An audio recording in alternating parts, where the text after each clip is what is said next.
જોઈ શકો આપણે ગિરનાર ચાની વેરાયટી છે. આવી રીતના કંઈક ઉત્પાદન રહેવાનું. આમાં આવી રીતના કંઈક ફાલ આવ્યો છે મગફળીનો.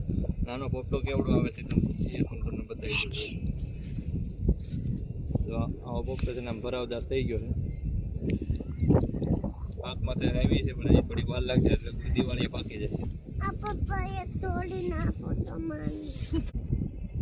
જો આવી રીતના કંઈક ગિરનાર ચાર છે.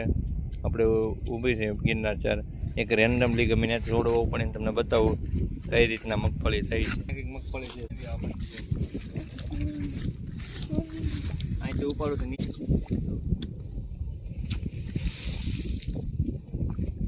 તો આવી રીતના છે બેઠા. આમાં કેટલું ઉત્પાદન આવે છે મગફળી થાય પાકે પછી ખ્યાલ આવે. 20 મણની આજુબાજુ ઉતારો તો આવો છે. આવી કંઈક છે મગફળી. વિડીયો સારો લાગે તો લાઈક ને સબસ્ક્રાઈબ કરી દેજો. પૂરો વિડીયો જોવા માટે નીચે લિંક પર ક્લિક કરજો. ઓકે બાય, જય માતાજી.